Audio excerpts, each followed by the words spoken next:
This is new on NFL Live. John Harbaugh talking about the importance of having all his guys out in the field this week, especially his QB. Lamar is our quarterback, and he's our guy, and I've said it many times, I think he's the best in football. So he works hard at it. It means a lot to him. He's been studying it. He's been training. You can tell kind of shape he's in right now. You can see by the way he threw the ball. You guys all saw it today. He was on point with the offense. He's ready. He's ready to get going. Well, the Ravens have been one of the top teams in the NFL since John Harbaugh took over in 2008. During that span, they have the fourth best win percentage in the league. They are tied for the third most playoff wins. That might surprise you. Their average margin of victory is second highest in the league. Maybe it shouldn't surprise you given Super Bowl 47 and that title, but this version of the Ravens, Peter, has to take the next step in the playoffs. Lamar Jackson sits at 3-5 in his career in the playoffs. So, what concerns, if any, do you have about this roster, or do you see them as complete? How do they get over the hump? It was all there for them last year. The Chiefs weren't the same mighty Chiefs offensively they'd been in the past. The Bills were a team that the Ravens absolutely blew out on a Sunday night earlier in the season. And they get to the playoffs, and of course they get that opportunity, and they go to Buffalo. And whereas Lamar Jackson had been flawless the last several months of the season, throws two bad picks in the first half, and then Mark Andrews, who's been Mr. Reliable his entire career with Baltimore, drops two big passes, including the potential game-leading two-point conversion at the end. A heartbreaking finish, but that's been too much the norm under Harbaugh over the last few years. So now you've got Lamar Jackson, who was this young, up-and-coming quarterback, now nearing 30, and then the other end of 30 coming with, wait a second, are these the best years of Lamar Jackson and the best team we're going to be able to field based on contracts and salary cap and everything else that happens in this league? Gosh, to me, if I'm the Ravens, I'm looking on paper and I'm saying Eric DeCosta has built the best team of football on paper. Lamar Jackson's been as good as any quarterback in the NFL the past several seasons. And we don't have a Super Bowl appearance to show for it. So you can't control crazy things like L'Jarius Sneed knocking a ball out of Zay Flowers' hands or Mark Andrews dropping passes. Yet at some point, you're not going to get those opportunities every season. You got to capitalize on those moments, and they just haven't the past few years. And I completely agree. And the reason why they haven't capitalized on those moments is because their best players haven't played at their best in those big moments. You talk about Mark Andrews, Lamar Jackson. You talk about a defense that has been subpar from a passing standpoint the last couple of years. It's really simple, guys. If you look at the teams that have won, look at the Philadelphia Eagles. Their offensive line that Saquon Barkley carried today in the postseason. And Jalen Hurts did what he normally does, but their best players showed up. When the Kansas City Chiefs win, Patrick Mahomes shows up and shows out in the postseason. Your best players have to show up at the most crucial times. We often talk about superstars when they're made. They're not made in the regular season. They're made in the postseason. We're watching that right now with the NBA. What's the difference? The big-time players show up in the biggest moments. And Lamar Jackson and Derrick Henry and those guys on the offensive side of the football, they have been outstanding during the regular season the last couple of years. They have got to do it when it counts the most. And to be honest, that's the last step. Like, you don't really need to go out and get more weapons, more offensive linemen. Like, you don't need a bunch of stuff. They have everything they need. Sometimes what you have needs to perform at its best on the day that you need it. Yeah, it's funny that I'm going to use Mike Tomlin, one of their bitter division rivals, to kind of explain what Baltimore needs to do. Mike Tomlin likes to say you have to make the routine plays routinely. Ball security is a routine play. It's something you practice every day from day one, training camp, install, OTAs, minicamp. That's routine. Catching the football is routine. Mark Andrews can do that in his sleep. Catching it is routine.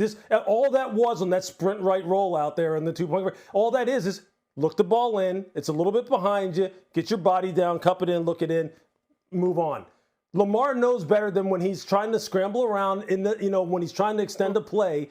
He knows keeping two hands on the football is a routine thing that they teach quarterbacks to do in extended play situations. He doesn't. The ball gets knocked out. They turn it over. See, those are the kind of things that they need to do. It's not that they have to make special plays. They don't have to make otherworldly plays or we're going to run on SportsCenter over and over again. Just make the routine plays routinely, and the Ravens will get everything that they want because they are stocked. They're loaded. Only one AFC championship game they played in with Lamar under center. That was a 17-10 loss to the Chiefs back in 2023. On to Green Bay. We see Jordan Love with his new rookie wideout, Matthew Golden, the guy who's spent his entire life in Texas, growing up there and in college, now getting acclimated to Green Bay. So, Love on what advice he's given the rookie. I think more for him being a first-round pick, first receiver picked in the first round since 2002. So, there might be a little pressure with that, but at the end of the day, your dream was making the NFL. You got drafted, so just go chase that dream. Don't let anything get in the way of that. At the end of the day, once you get in the building, kind of all that, what round you got picked in, what pick you were, all that goes out the window. It just comes down to working, and the depth chart moves every day. And learn to love cheese curds. That would be my advice. And learn to hang on to the football, because you look at this highest wide receiver drop percentage in a season over the last decade. Ow, that was the Packers in 2024. And they've heard some calls, Lewis, well, it was Josh Jacobs this offseason saying they needed to add a true wide receiver one. So they go out, they draft 2 wide receivers in the first 3 rounds. Do you think they have enough for Jordan Love? Yeah, I do. And I think Matthew is the right profile. And I'm not just talking about physically as far as his speed, his catch radius, his run after the catch.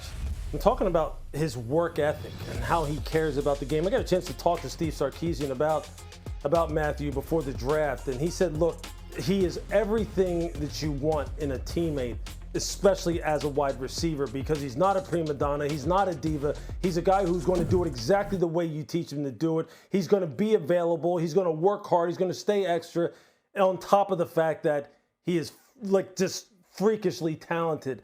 And so I think that is exactly what Jordan needs. That's what he needs, a guy who has that same kind of mentality. Because look, there's a lot of pressure on Jordan Love as well. Many people don't believe that he was worthy of the kind of contract that he got, given the limited resume that he had, although it was unbelievable how he played when he was given the opportunity. This is the perfect match for him. This is a guy who he can really grow with. And I think you will see these guys hit the ground running, and Matthew will take off because of that work ethic and that football character. It's funny. We talk about some quarterbacks that when you reach a certain level that you're supposed to elevate the people around you by how you play at the quarterback position. Well, to your point, Lewis, he's been paid. He's been paid handsomely. And so whether or not you think you have a wide receiver one, you got a lot of really good wide receivers. Christian Watson is going to be coming back off the ACL. You got Romeo Doubs. You got now Matthew Golden. You got a lot of players.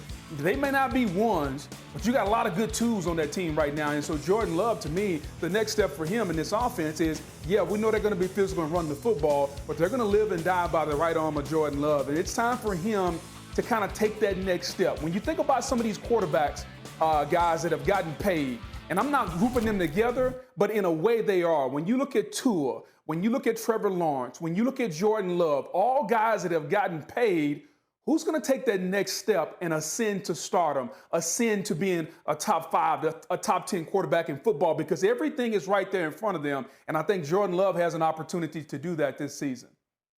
You look at the Bengals, and it's, T. Higgins, and it's obviously Jamar Chase, and you might have Yoshivas from Princeton as like a day 3 guy. And those are Packers. I look at the NBA, the Packers are the Indiana Pacers. They go 10 deep. I mean, it never ends. It's Jaden Reed. It's Dontavian Wicks. We're going to draft Matthew Golden. Oh, by the way, here's Christian Watson. Oh, and hey, there's a kid, Malik Heath, that we like. And Melton is still, they got all these different guys.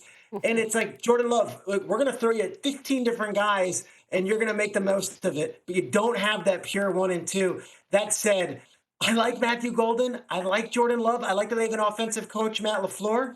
Kind of feeling the Packers right now, guys. How about this? Oh, my goodness. Oh, where did you? Wow. Not above it. Oh, wow. That's where we're going, huh? I can't believe you just happen to have a cheese head, like, sitting there by your desk.